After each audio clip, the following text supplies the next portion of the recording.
Hello, Barmy Badger Army. Hey, Badger Army. Welcome to the show, guys, and welcome to another On the Bench with me and my good buddy Nick Field. How's it going, man? Well, hello there. This is a real bench, you know. It is actually a real bench today. We managed to find a bench today, which is quite rare. There's usually not enough spots to find the bench. But that's enough faffing about and lollygagging. On today's show, we're going to be talking about the royal wedding, the royal baby, critics versus the public's opinions, and what else was there, Nick? Yes, Halloween. We're going to talk about Halloween again. You know, we can just talk about Halloween all October. Which is lovely, yeah, isn't it? You know, why not?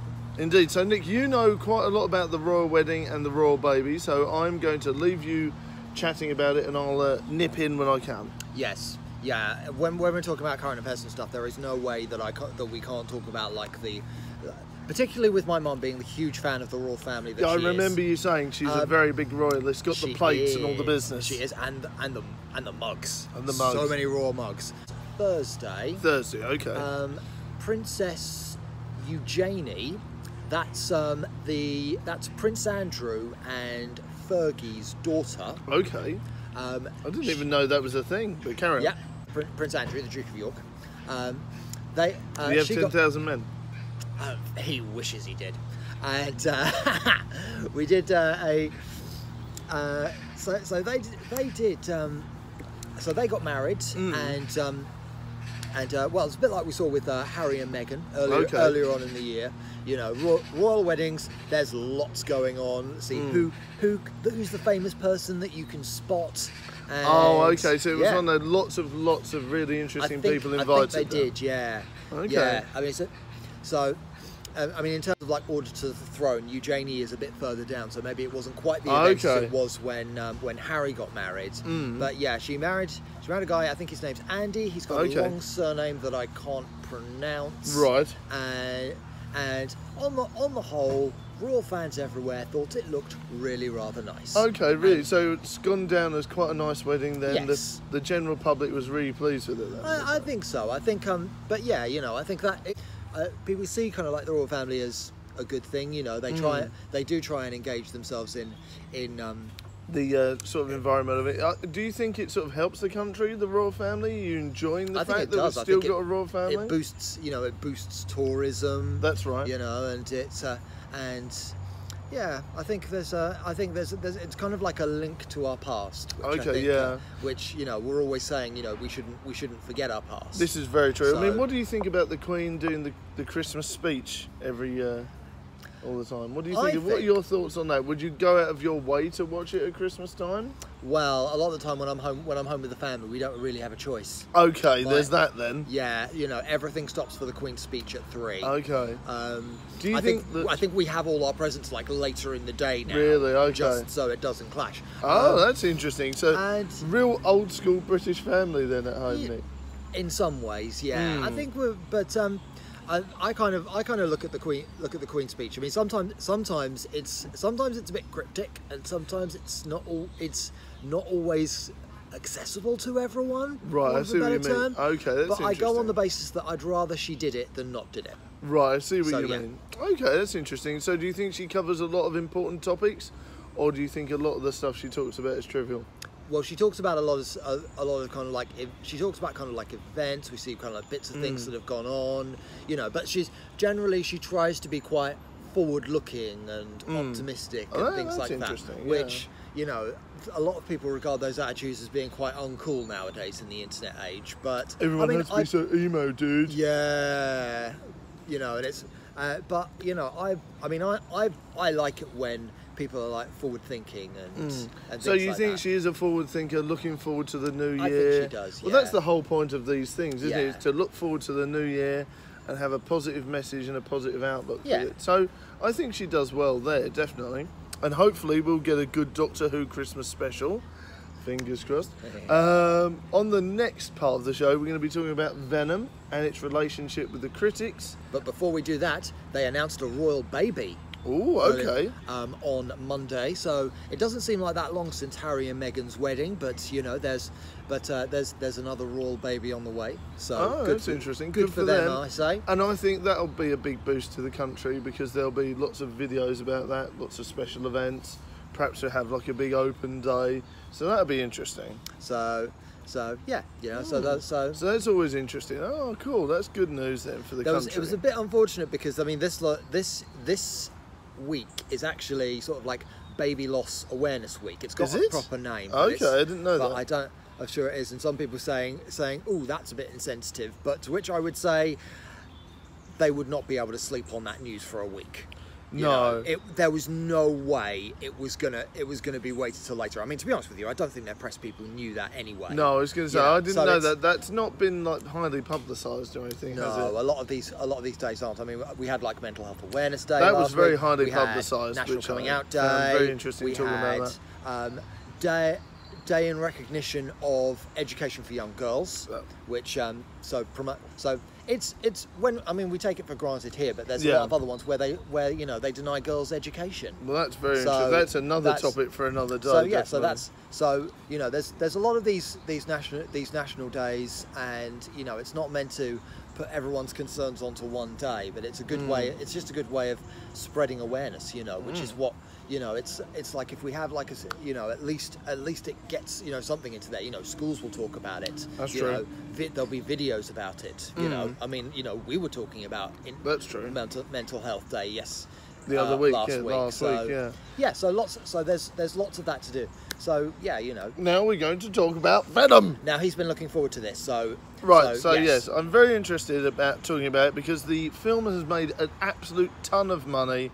And myself, as a 30-something-year-old man, is very excited about this. I remember when the Spider-Man cartoon came out in the early 90s on Live and Kicking, I believe. I was so hyped up for this.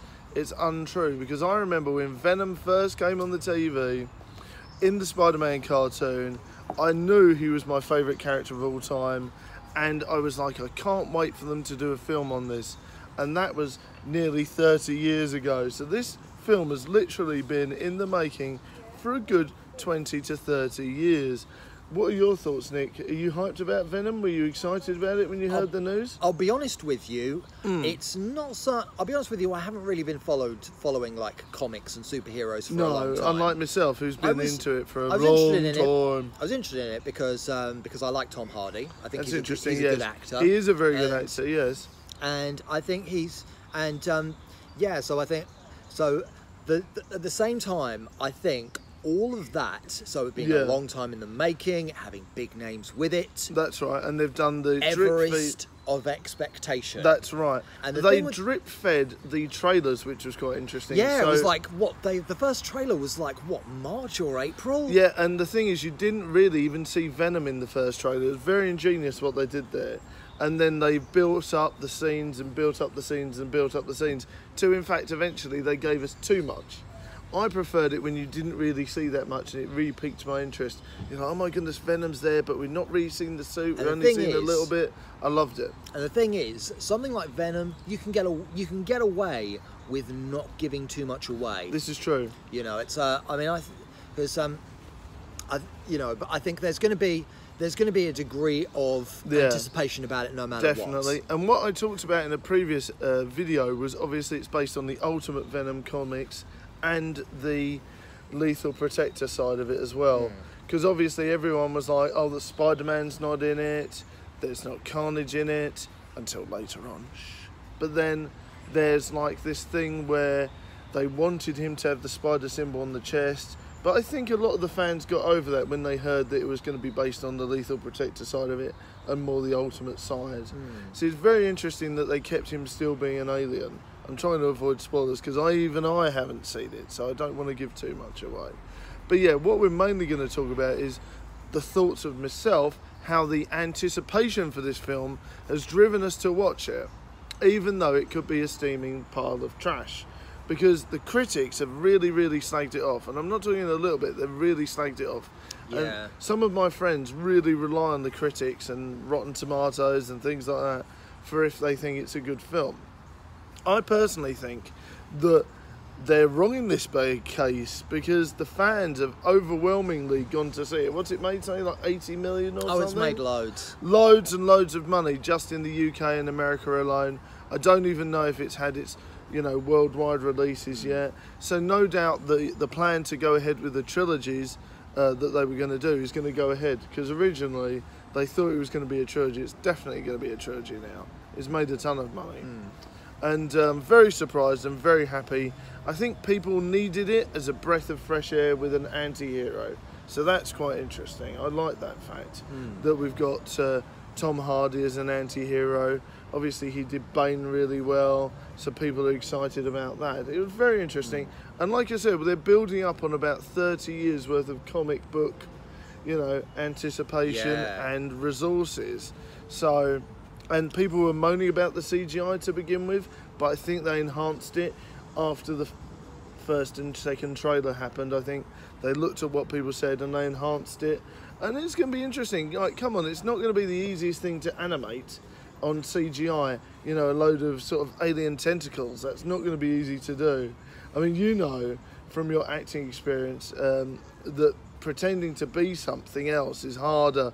Can you imagine Tom Hardy having to pretend to be an alien symbiote? Exactly, you know, so it's going to be one of these things where it really enhances his acting. One thing people were moaning about was the comical side of Venom in the film, but what you've got to remember, he's an alien. He doesn't know how to act angry and serious and horrible. All these emotions are going to be conflicting in him as he's possessed a human, and so he's drawing off Eddie Brock, but Eddie Brock might have a funny, weird sense of humour and he's drawing off him. So that's really interesting. Unusual character. I mean, I sort of see kind of like critics' reaction. It's, you know, it reminds me a lot of it reminds me a lot of, you know, the reaction to the Star Wars prequels. That's you know? right. I mean, what we were talking about before. Yeah, you know, I mean, when you consider how big Star Wars was in the 70s and 80s, you know, it's like that. You know, it almost you look back on when the first prequel came out in 1999. Yeah, Phantom. And, you know, and it's like how could it ever have lived up to that degree of anticipation? I know, and it's doing, you know, if anything, right, people look back at Phantom Menace now and actually enjoy it more now than they did at the time, because it's actually proven itself to be an okay, quite good film. But back in the day, we were anticipating so much, and I think the hype was so much that really we couldn't even quantify what we were watching. Yeah, and when you consider that you know, that was only about like a decade and a half after the last film of the original trilogy. You know, so when you've got something like Venom, which has been going, you know, which is based on a character which has been around for at least 3 decades. Yes, at least the early 90s. Yes, you know, it's there's. You know, that's trying to live up to that. Is insane, it's very interesting. I wouldn't have wanted to be that film director. No, I wouldn't definitely have wanted not. to direct that. Definitely not. And now we're going to talk about Halloween and a short update on that. Yeah, what are we doing for Halloween, Badger? What are we doing for Halloween? We're going to try and do a Halloween special where we talk about local ghosts and things like that around the Havering, Essex area, which is going to be very interesting. And I am personally foraging around the pound shops and picking up lots of weird and wonderful little kooky things. Badger Jr. has like a glow-in-the-dark skull that has red lights. He has a crow that's motion capture censored, so every time you open a door or go in the room, it goes caw caw and things like that. Real sort of tacky fun things. If you're trying to give him sleepless nights, that's going to come back and bite you. Well, you know, only it only happens every now and again. But yeah, and he says, and we got pumpkin ready, a small pumpkin to do as well. We thought we'd practice on a small pumpkin rather than a large one to begin with. I may actually get one of the foam polystyrene ones, might be a bit safer and a bit cleaner. What about you, Nick? Have you got any Halloween paraphernalia around the house or anything like that yet? No, we haven't had much yet. I'm gonna wait and see. I'm gonna wait and see what the niece and nephews get up to. Cool. I think they might get a bit more into it. We're stocking up on the sweets. You know, Badger Jr.'s dressing up as a zombie and a policeman so far. A zombie policeman. That's not a bad idea. Thanks. That's not a bad idea. But if someone answers the door to him, they're not really going to know what to make of him. No, they're not. Okay guys, let us know some of your thoughts on today's episode in the chat.